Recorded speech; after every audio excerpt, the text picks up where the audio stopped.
ჩემს ძველ კოლეგას დავით კიკალიშვილს მინდა შევეხმიანო, რომელიც უკვე წლებია, რაც წასულია საქართველოდან, ცხოვრობს ავსტრიაში, ახლა მონაწილეობას ღებულობს სტრასბურგში მიმდინარე კონფერენციაში ხიდების მშენებლობა, რომლის ამოცანასაც და მიზანს წარმოადგენს სწორედ საქართველოსა და დასავლეთს შორის დაახლოების ხელშეწყობა.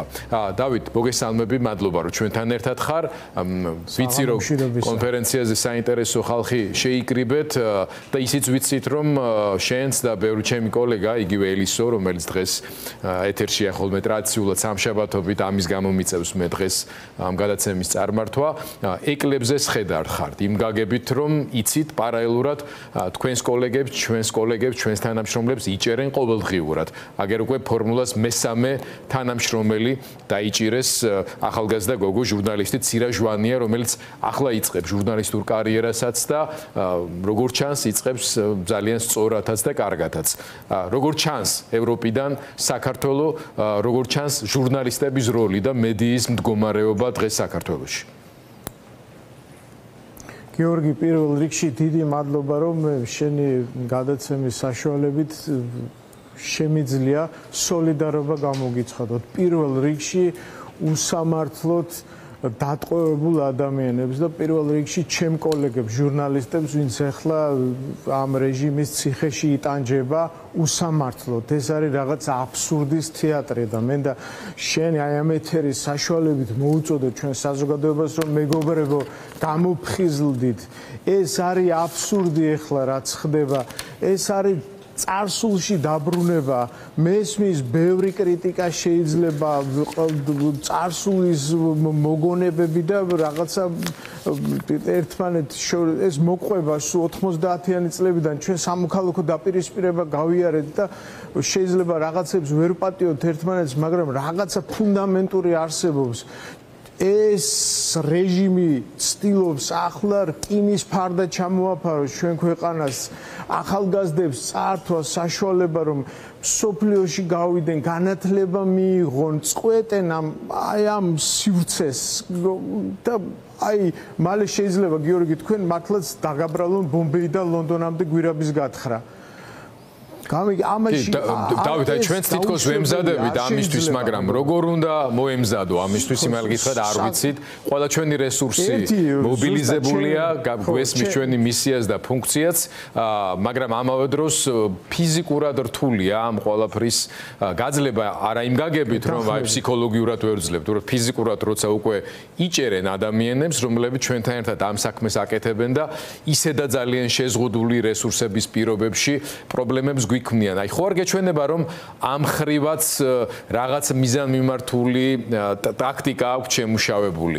მე მხოლოდ ფორმულაზე არ მაქვს აქცენტი, მაგრამ ფაქტია რომ ორ დღეში ფორმულა 3 თანამშრომელი დაიჭირეს და მიუსაჯეს.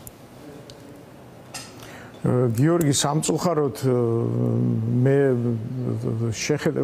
მე მგონი ყველას ესმის ეს რომ ეს რუსული კალკია გადმოღებული, ნაბიჯ იმეორებენ ის რაც რუსეთში გაკეთდა და ბელორუსში გაკეთდა. უბრალოდ აი მეტი არაფერი.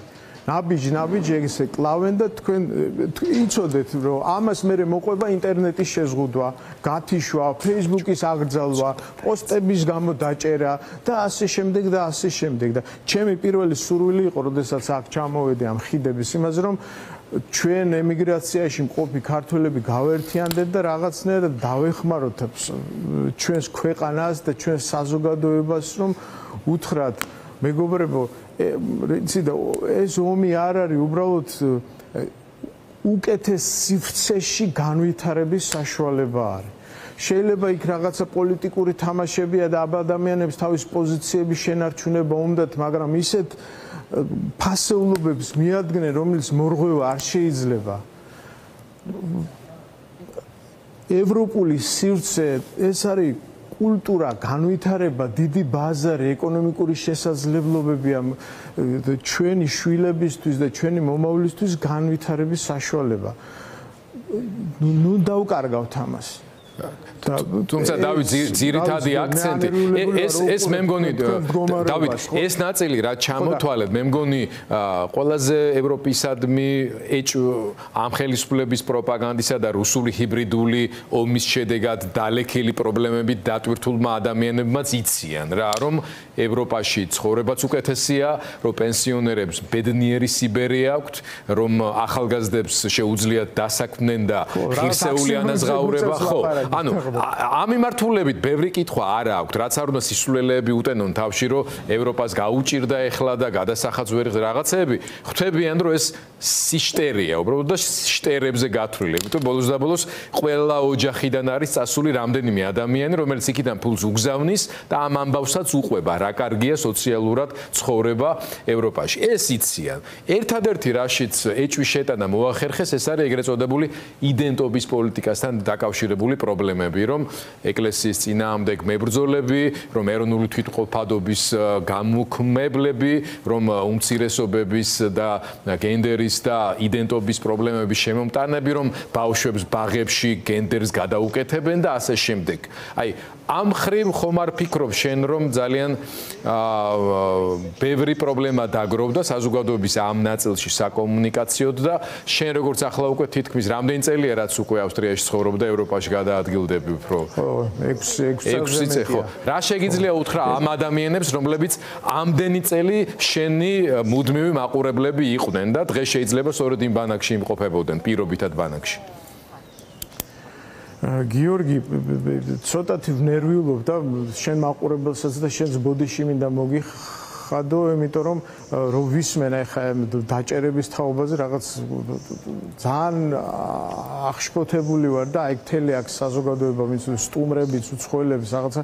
არ მოელოდნენ რომ საქართველოს შეიძლება ეგეთი რაღაცა მომხდარიყო მაგრამ აი რაც შენ თემა წამოწია პირველი რაც მინდა გითხრა რა მგონია იცი აი ქვედნაშენი ძალიან აი სპეკულატიურად გამოიყენეს ეს მგონია ომის საფრთხე და რაღაცა აი საზოგადოება შეიძლება ვისაც ბრალდებოდა ეს ყველაფერი რაღაცა აი გარკვეული პასუხი არ გაცეს ამას საღი მე მესმის რომ რაციონალური როდესაც ქვეყნის 20% ოკუპირებული გაქვს როდესაც ომი გახსოვს რუსეთი და მე უყურებ რაც უკრაინაში ხდება რაციონალური რაღაცა შფოთი არის საზოგადოებაში რომ ეს მონსტრი შენსკენ არ მოbrunდეს და იგივე შენთან არ გააკეთოს და ჩვენ ამაზე რაღაცნაირად პასუხი უნდა გქონდეს რომ ერთადერთი საშველი იმიტომ რომ ამ რუსეთს ჩვენ ვერ გადავდგავთ ვერსად გვერდზე ხო სუ იქნება ხო ეს ისევ და ისევ ევროპული გაერთიანებაა ხო ხედავთ რომ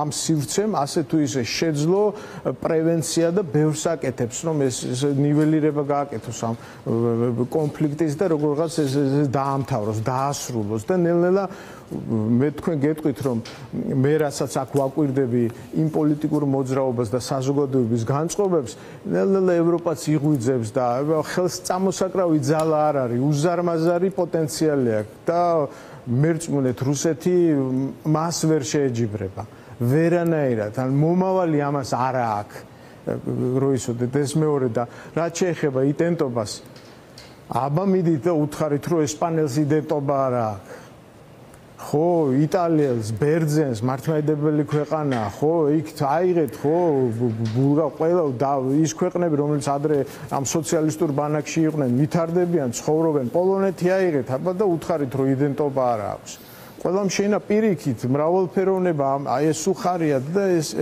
ესე ვითარდებიან ხა ბევრი რამ არის აღგო მაგრამ ზეთნაშენი ის არის რომ ეს არის კეთილდღეობა ღირსეული ცხოვრება და განვითარება ამას რა ვიცი რა უნდა დაუპირისპირო ამას აი მე არ მესმის შეიძლება ბოდიშიც უნდა მოგიხადო კიდევ იმისთვის რომ მე უცხოეთში ვარ ცოტა იქ რო ვიყავი უფრო რაღაცა კანით ვგრძნობდი ბევრ რაღაცას მაგრამ აი ეხლანდელი შესახედიდან რაც საქართველოში ხდება და რასაც დე ფაქტო ხელისუფლება აკეთებს ეს არის აბსურდი ბოდვა სისულელე რაღაცა და ეს თუ ესე გააგრძელება ეს ყველაფერი ძალზე ცუდად დამთავრდება.